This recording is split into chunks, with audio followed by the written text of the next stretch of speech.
What's up, everybody? You're listening to the Hustle and Flowchart podcast with your boys, Matt Wolfe and Joe Fier. Check it. What's up, everyone? Welcome back to the Hustle and Flowchart podcast. Yo. My name is Matt Wolfe. I'm here with my biz bro, Joe Fier. Oh, that's a good one. I like that. Biz bro? Should we just start calling each other biz bros? Biz broskies. We Way should have less formal than business partners. We should have shirts. Yeah. When we go to conferences, we're like, he's a biz bro, I'm a biz bro. Should we get like those little heart necklaces that are broken? On one side it says biz and the other side it says bro, and then when we see together we can put the necklace together and be like, biz bros for life. And I'm more the bro of the two, so I'd probably have the bro one. You'd have the biz guy. What makes you more bro than me? Well, that's like a San Diego. I mean, you know this, but it's like I used to have like a lifted Ford Ranger truck with like a bar in the front. We like to off-road in the desert and like cause ruckus. And in San Diego, it's like, oh, that guy's such a bro. You're telling this to the guy whose first two trucks were Ford Rangers, sold one of his Ford Rangers for a Titan, and then took the Titan, exchanged out the exhaust, put on a new filter, changed out the tires, tinted the windows, and East County'd it out. All right, so in East County, it's a San Diego thing. Most people, it's funny. We have a lot of friends that have moved to San Diego who are from wherever part of the world, and they all live by the coast. They're like, oh, like our buddy Brad Costanzo. He's like, boom, got to be by the ocean, and all these other people are by the coast. And I'm just like, we're like East County, and everybody's like, why do you live like in the desert, man? I'm like, I don't know. It takes us 20 minutes to get downtown. It's away from people, and it's still in San Diego. It's amazing. It's a perfect combo. You just don't know about it. It takes 20 minits to get anywhere in San Diego. You want to go downtown? 20 minutes. You want to go to La Jolla? 20 minutes. You want to go to TJ, Mexico? 20 minutes. If you want to go to the desert, not 20 minutes, but pretty close. Quite 20 minutes. 40 minutes. But like going anywhere, like the beaches or downtown where like everybody wants to go when they come to San Diego, it's 20 minutes or a $20 Uber ride. So that's just a side tangent to say that East County is pretty damn cool for all those people from San Diego that make fun of East County. Come check it out someday. Come visit us at our houses. Although you do wear way more trucker caps than I do. Yeah, that's more surfer. I feel like that's more Encinitas of me, more coast vibes and but surfer, it's also bro. Very East County. But if you have to like flip the bill up for it to be East County. I do not do that. I've never done that. Anyway, so we are doing another duet today. Yeah. We're doing another therapy session. I think we should start calling them therapy sessions instead of duets. Well, this is what we were saying after we recorded the last one, is like, it just feels good to just talk, and I don't know. Yeah, and I like we just can't shut up, and this is like literally this thing will probably end with a knock on the door from Matt's wife going, "Dinner's ready." That's probably very true. And then that's my cue to leave without causing too much of a ruckus and saying hi to his kids and getting hugs or whatever. But no, I mean it's like funny. We talk about this all the time, but the podcasting is our absolute favorite thing that we do in our business. We love meeting with people. We love networking. We love having the conversations. We love going deep. We love getting new insights. Like there's just so much we love about podcasting. And one thing that every time we do it, we go, that was really cool. We need to do that more often. It's these duet episodes, right? Every single time we do a duet episode, we're like, that was like therapeutic. We just unloaded a bunch of stuff that we didn't even know was really circulating in our brain and talked about a lot of stuff that we haven't talked to our audience about yet. And I really enjoyed that. That was like therapy to me. Yeah. And so, you know what? We're making a conscious effort to do more of these therapy sessions. Why therapy session? Or why pay a therapist if you just have this? This is great. It's actually a perfect. I mean, we were talking about it. Yeah, you hit record and like you turn into. You're like, whatever. I'm just gonna let it out. I don't care where it's gonna go. And then you realize thousands of people are listening. You're like, oh man, crazy. But it works. Therapy. Yeah. Well, I won't let them listen to the portion before we hit record. Whoa. Because they're talking about that thing that no one knows about you. No, I'm not. Not that thing. I'm talking about the fact that we have you taking bong hits on recording. Whoa. Not really. We don't have a bong. No, we do not. Oh, jeez. Shit. What were we going to talk about, though? We had kind of a quick idea because we don't want to get too scripted with these, but have a concept. Yeah. So we were just talking with. I'm seriously asking you, what were we at? Well, we just got off this recording with. Yeah, that's right. With Joss from his podcast, and on that podcast, we started to kind of. I actually really liked being interviewed on his podcast because he sort of most people want to get tactical and in the weeds and talk about the traffic strategies and stuff, and we love talking about that as well. I mean, we nerd out about that just as much, but I really love it when we actually start getting into those conversations about like what makes us tick and the mental game and the why the way we are. And Joss kind of started to go down some of those rabbit holes a little bit with us, and so I love it when shows do that. And so after we got off it, we're like, let's kind of stay in that vein. Let's kind of continue the conversation that we were having with him, but let's make a duet episode for our own show. Yeah, and specifically, like, the stuff he was asking about is, like, revenue. He's asking about revenue. He's asking about our expenses, our overhead, our kind of what we see this company evolving into from where it is now. And, like, we talked about all this stuff that wasn't our typical, hey, how do you drive traffic? And how do you do your podcast? Even though we talked about that. It was kind of all over the place. But it really, it actually got us thinking, because we were rattling everything out that he was asking. But then I was like, you know what? Yeah, we've been at this for 12 years, Matt and I, not completely as a partner, as partners the whole time, but a lot of the times. And we built this business in a way that it suits our lifestyle. It suits what we actually want in life, which is to have fun, be secure, but also just give value. We always want to experiment and then have an outlet. Something like a podcast like this is our outlet, is one of them right now. And we were looking at this, and we've been told that our business currently, as it sits, should be like 7 times more revenue. We should be making 7 times more revenue or more in a different space, like real estate. A few people have told us this, and we've kicked ourselves in the past. We're like, damn it, why aren't we making more money with the work that we're doing right now? We're so damn smart. We have this network, we have this podcast, these listeners, all this stuff. And, we hear that, and we're like, you know what? It's all right, because throughout this whole process, we're building this network. This thing has this compounded effect, and it almost feels like the less we try to grow that network now, it's just give more, keep doing what we're doing in business to make money too. It just compounds. Yeah, and Joss was asking too about like a safety net. So he asked what sort of things we value, and I was telling him one of the things that I really value is security. Especially like financial security. And he asked me, "Do you have like a safety net? Do you have like 3 months saved up in the bank, 6 months worth of living expenses?" And I went, no, our safety net is essentially our network, right? Because we know that if you took our mailing list away, you turned off our payment processors, you took everything away that we currently have in business, but we still had our network. We still knew the people that we knew and still had the friendships and the bonds that we've sort of cultivated over the years. If we still had those, we can get back on our feet. Yeah. We know we have people that we can go stay at their house for a little bit if we need to. We know we have people that can, if we decide to go create a new product and start from scratch to launch it, people that would get behind us and be affiliates of it and drive the first bits of traffic. Totally. We know the people that if we needed to set up like some Facebook ads to drive a lot of traffic really quick, we know the people that we can talk to that would say, here, go set it up like this. A prime example of that is Andy Hassong. He's an amazing JV broker. He's been on the show, and definitely if you're looking for some dude to round up affiliates for you, go seek him out. Yeah. He gets our stamp of approval for sure. I've been chatting with him, but we're actually actively looking to round up affiliates for our traffic course, the perpetual audience growth course that you can find at evergreenprofits.com/traffic.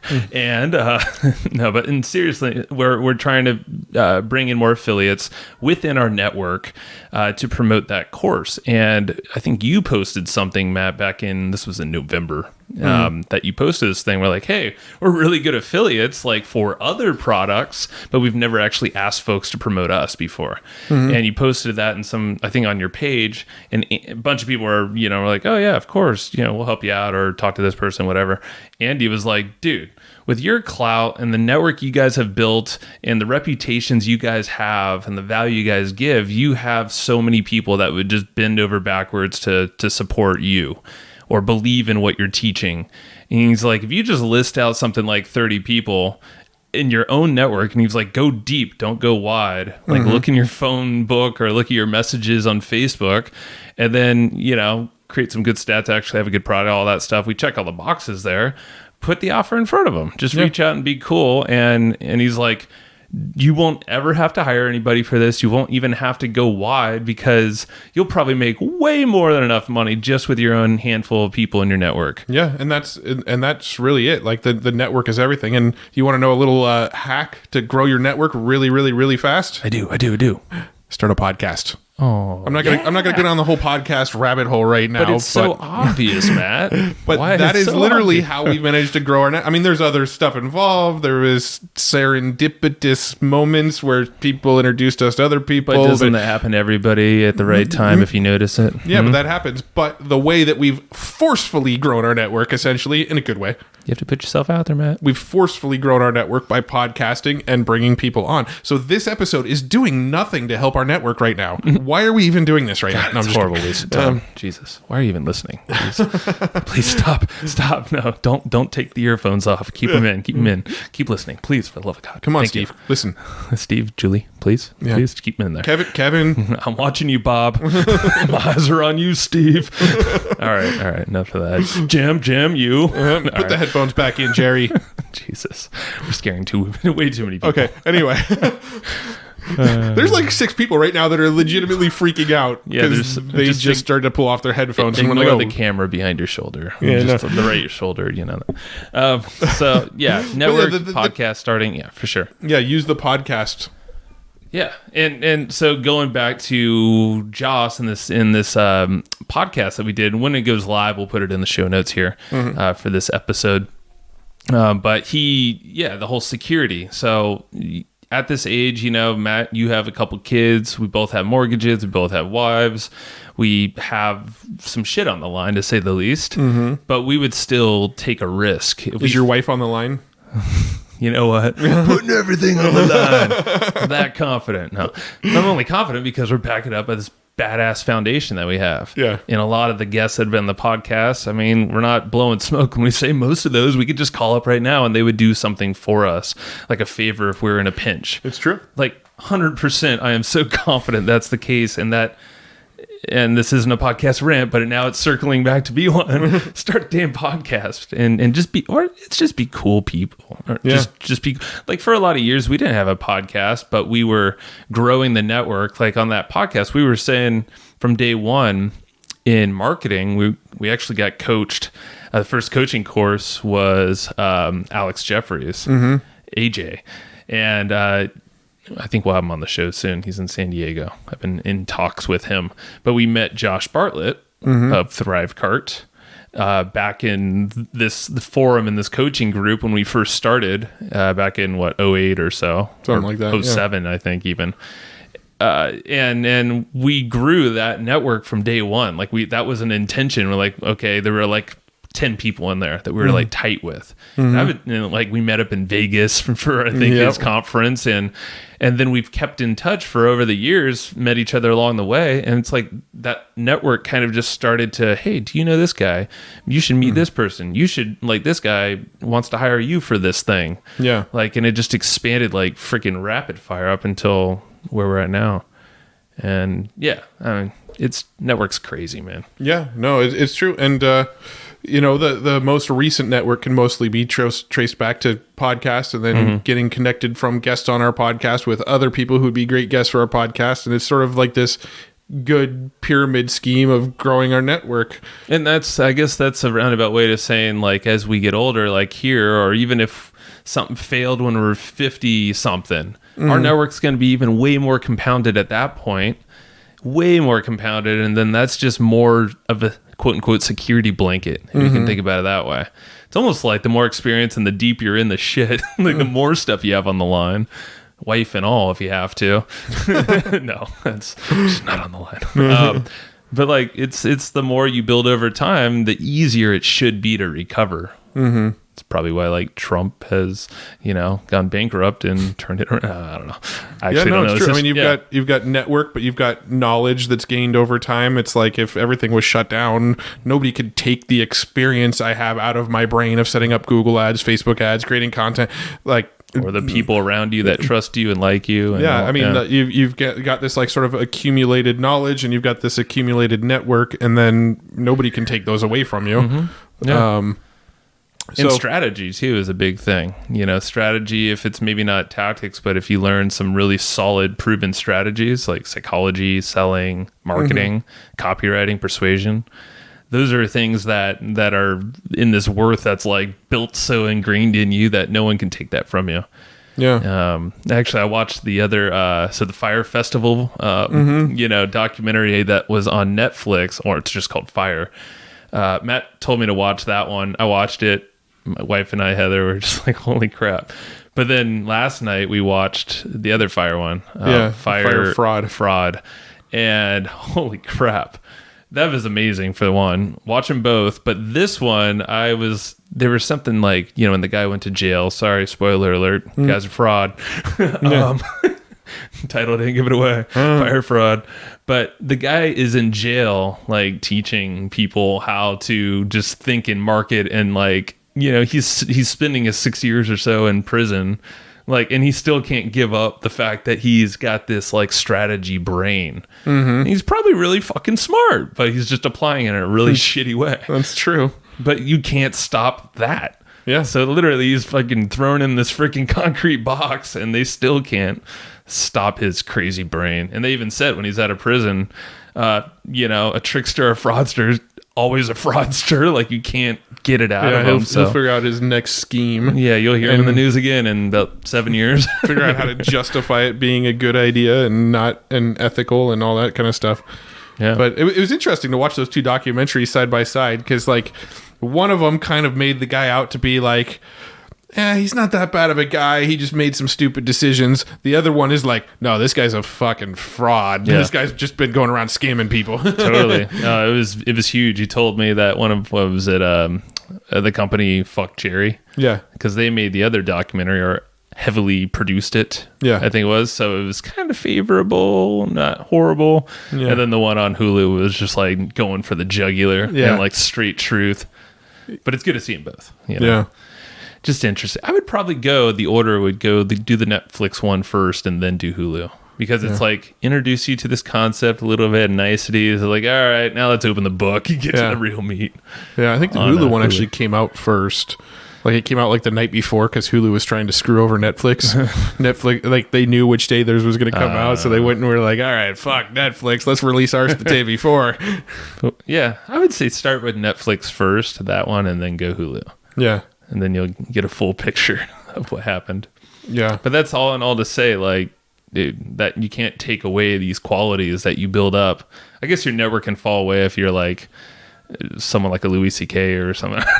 Yeah, but even with him, I don't really feel like his really close friends, his like tight knit group, abandoned him. Like, true. You listen to him. Like the Joe Rogan podcast, and some of his friends have come on the Joe Rogan podcast, and a lot of them are actually defending him. They're like, yeah, he made some really bad decisions, but okay, I'll reframe this into, if you become a mass murderer. Yeah, that's probably not. Most people aren't going to have your back. Some people will. Unless you create like a cult to be a mass murderer. Like, you got the Manson guy, right? He got like other people to go do it for him. There you go. You just proved me wrong again. All right. Can't take it away. Whatever network you want to build. But that's just, I don't know. It's just, it got us thinking, that podcast with Joss, that the security thing, because we've thought about that before. Mm-hmm. And as entrepreneurs, inherently, we're going to take more risks. Yeah. It's just kind of in our DNA. But then I've never thought of the way that, like, we should be ideally, quote unquote, making more money, but it really doesn't matter if we're building this lifestyle that we already live. Yeah. There's always like this sort of like tug of war going on, at least in my brain, of like lifestyle business versus grow something impactful. Right. I think, and I don't know if you ever get this, we didn't bring any of this up before the call or anything, but like, I have this like tug of war that's going on in my brain of like, man, I really, really want this like lifestyle business. I want to like work as little as possible, spend time with the family, create experiences, spend way more time having fun than I spend working, right? I've got that kind of going on all the time, like just lifestyle business, make enough to do what you need. And then this other side of me going, yeah, but don't you want something that's huge, that employs a lot of people, that can make an impact on the world, that like, changes everything? And there's this always this kind of thing going on. This hand motion does not look good, but nobody can see me. I'm doing a tug of war with my hands, but by myself.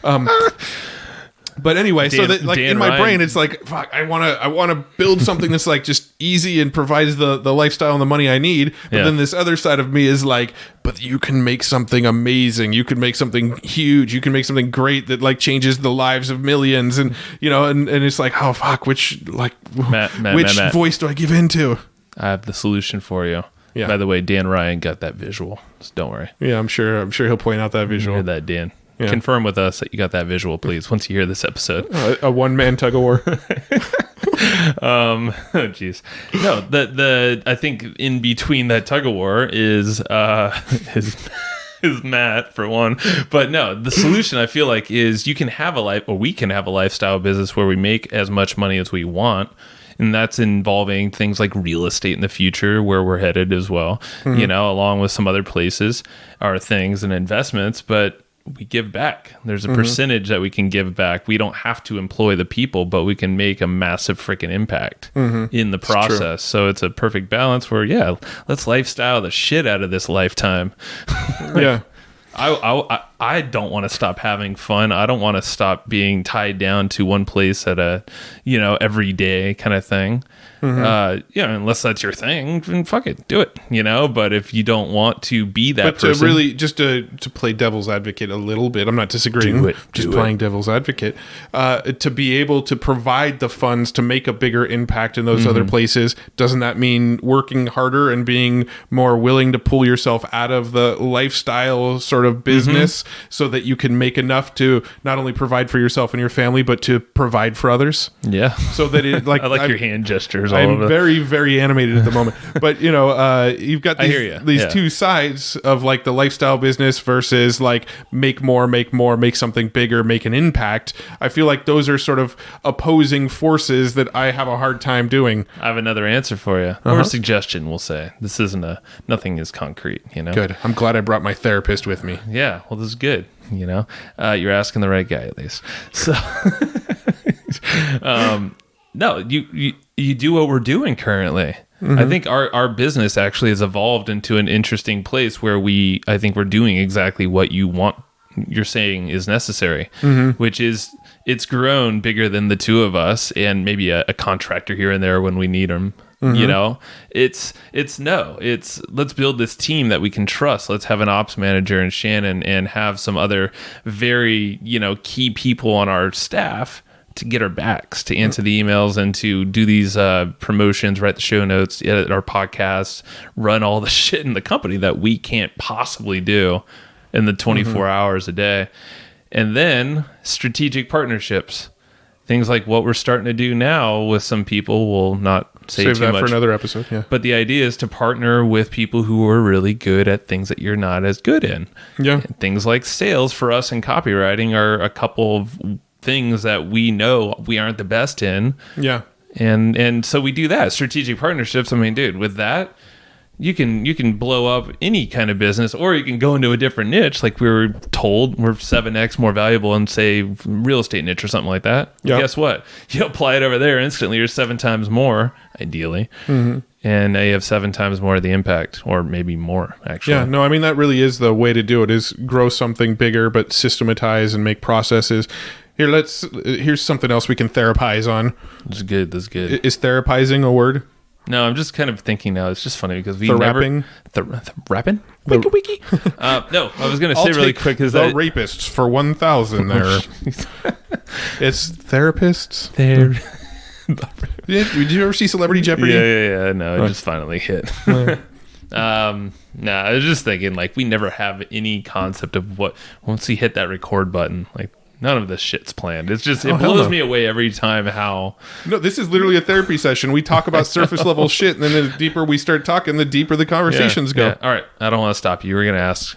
You were going to therapize on one more thing. So what I was going to say is, one thing I've never totally felt in my business, and I don't know, you may have felt this. I've never felt like I've been in a point with my business where my business grows without me. Like, other people are there growing the business. It's always been my hands getting dirty to make sure the growth happens. Yeah. And every time I've gone and hired an agency or brought on someone to take over a role that I was filling that was like a scaling role. And so let me sort of clarify a little bit. A role that would like help scale the business would be somebody who's really good at Facebook ads that can slowly optimize and then crank up the volume and scale the ad spend so that the business scales. Or somebody that's like really focused on landing pages and like list growth and conversion optimization. Those types of people can really help scale your business. I've always been the person in almost every business I've operated in to be the scale guy, to operate in those positions where when these things happen, the business grows. And then I've always put other people in these maintenance roles. So, okay, cool. You make sure the Facebook ads just keep running. You make sure that you're mailing the list. You make sure you're responding to support. They've always been like these maintenance roles that have never really scaled the business. They've always been that maintenance place. And so I feel like one of the limiting beliefs that I have is that I need my hands involved for a business to actually grow. And I think even in our business right now, we don't really have team members in our business. Shannon excluded. I consider Shannon kind of like almost like borderline in the ownership group of people that are helping thinking of new ways to grow the business. She will be one day. But like outside of that sort of core three, there's nobody in our business that's doing things on a daily basis to make sure there's more sales happening today than what happened yesterday. That role falls on us. I follow you. Like you're the one going out getting people to be affiliates. You're the one going out saying, hey, can we get on your podcast? Or, hey, do you want to be on my podcast? I'm the one going in and getting Facebook ads and ramping up volume and optimizing the landing pages to make sure that the traffic we are getting is converting better. All the things that make our business scale and be bigger, a little bit bigger today than it was yesterday, are the things that we do. So I have some ideas on that. There was something that you were saying. You didn't call them levers, but there was like specific things. Oh, the growth or the scaling and the maintenance things. Yeah, we have like we've always had maintenance team. Yeah. We've never had scaling team. I follow you. So, and this is interesting because we're literally masterminding our business right now in front of you. This is really cool. This is a legit thing that's been spinning in my head, and we're talking about it for the first time right here. And this is just ideas I initially have is two things. Is we have to identify what those maintenance tasks are and things that we know will be okay as maintenance tasks. Okay, let's fill those by other people or automate them. And I feel like that's the part we've been good at. We've been good at filling the maintenance roles. So, yeah, I know. And I figured that. I just wanted to clarify that. That's like one thing. First thing is identify and solve them. And then the scaling things, what I'm thinking there is pretty much what we're doing again, is where you can either hire or you can partner with specialized experts, specialized people in those roles. So, for some of these growth roles that we have, things like JVs, affiliates, sales, copy, emails, all that stuff, we're actively partnering with, a group of folks that are actually going to help us with something like that or something in that space. So those are specialized, folks who are doing that. And that shores up a massive amount that we could scale with. Yeah, no, I agree. I think the answer really is this path that we're traveling down. I think that's been in my head, just kind of looking in retrospect, like that is how things have always operated. It has. I agree. 100%. The closest I've come was when I was running Learn to Blog. Bradley and I hired Kurt Molly to run our Facebook ads, and he legitimately he would give me like a report every week of how we were doing, and I was actually seeing the work that he was doing make us more and more and more sales over time. There was other issues there, like we didn't have any sort of funnel that wasn't deep enough, so it was hard to like ROI on ad spend and stuff. Well, you had your webinar, right? And like you crushed that every freaking week. Every day. It was a daily webinar. Wait, you were on a webinar every single day? Automated. We did a once a month we did a live webinar, and then once a week or every day we had the automated webinar going. Yeah. And then whenever a live webinar would outperform our previous like control, we'd swap that out as the automated webinar. Got it. Okay, so a new one every month. Got it. But Kurt really helped us scale there, but as far as like spend more money on traffic without going too far into the red to get back into the green, or back into the black, but Anyway, that's kind of the only sort of experience I've ever had with there's other people working around me that are actively making sure the business is growing that's not an owner of the business.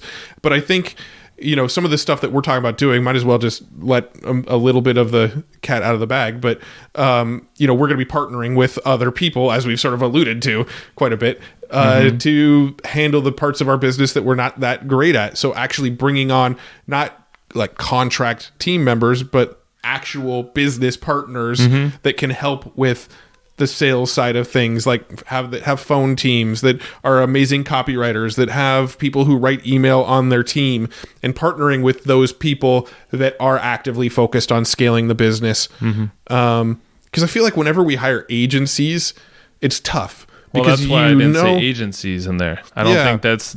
I don't think agencies are going to really be focused on scaling you either. I mean, they do have a benefit to scale you, right? Because most agencies are performance based, so their fee goes up the more traffic they send you, or the more ad spend they work on for you, or whatever. But the problem I've always had with agencies is we're one of 20 with them, and I don't feel like they're sitting around actively going, okay, what new technique can I test? No, they're looking at like all the data they have and going, okay, on average this is working the best, so let's do this with this account as well. And they're kind of just like looking across their whole portfolio of clients and seeing what's working for the most part for most people, and then installing that in their other clients. And when I would check in on like those types of agencies and be like, hey, how are we doing with our ad spend? They'd be like, oh, I don't know. Let me check. Like, they're not on top of just your numbers. Yeah. Right. So that's why I think when you run, like, I'm not a huge fan of agencies for buying traffic for the most part. Sure. For that reason. But, partnering, they have a real stake in the game. They have a real reason to grow it and scale it and get in there and test new things. Agencies aren't going to go and be like, "Ooh, I have a cool new experiment I want to test. Let's go test it on this."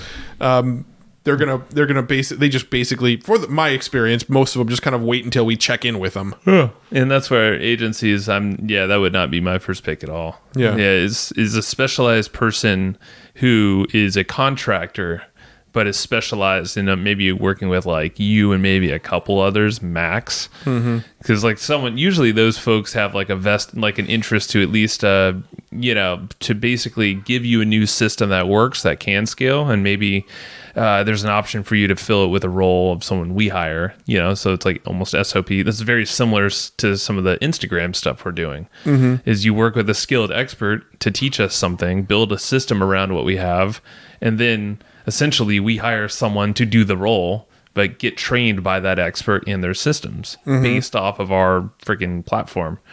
So it's like, really, it's kind of cool to think about it. But in the last however long it's been, we've been able to now start covering our email writing. I mean, obviously this is a work in progress, but email writing, copywriting, webinar, even salesmanship there a little bit. We do the content, but we have a lot of automated, people helping us with coding.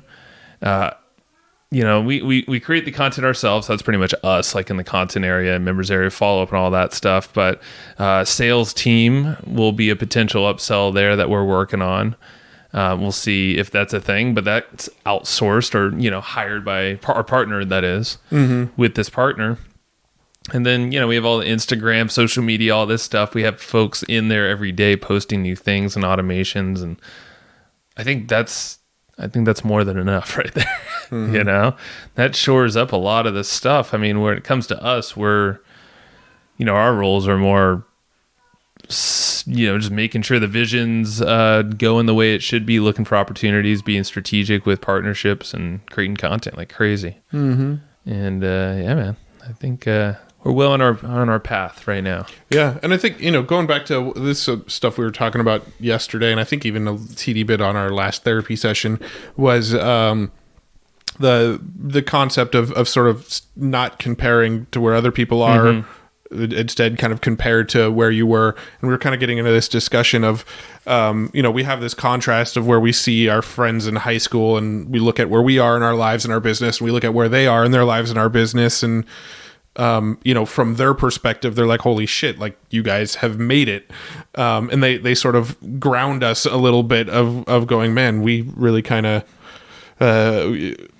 the problems we talk about having aren't really as big Basically, you're problems saying, as we like, make them out to be. And You're basically saying like a bad sales day for us is like for them. They're like, holy crap. yeah, It's like, and that is honestly something we should check ourselves with, honestly, and ground ourselves. And I think I was even saying this on the last podcast when we were wrapping up but like keep tapping into the path that we've come and then check ourselves on the people that know, like, and trust us, where we're like, oh man, all right, cool. Yeah, we're up to some good here. Yeah, let's wrap up so you can go get in your Tesla, leave my mansion, and drive back to your mansion. Yeah, so I can work at my home gym.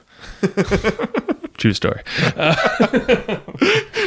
I sounded like a dick, but no, that was a lie. Jesus, Except for the mansion part. That's subjective. It's a mansion in some parts, man. It's a mansion in some parts. All right. Thank you for listening to our therapy session. This is honestly like, I don't know. I seriously feel better now than I did when I walked in your house like 3 hours ago. Was that the therapy session or the weed? All of the above. I'm just kidding. No, but seriously, I think these therapy sessions are cool. And it's kind of cool because now we get to mastermind and brainstorm while we're recording. Yeah, let us know your feedback. If you are tuning into this and you're in our Evergreen Profits Facebook group, let us know what you think of these therapy session sort of episodes. We love making them. Like we kind of said, you heard a conversation mastermind sort of unfold where we kind of over the course of the conversation eased up and went deeper and deeper into the conversations.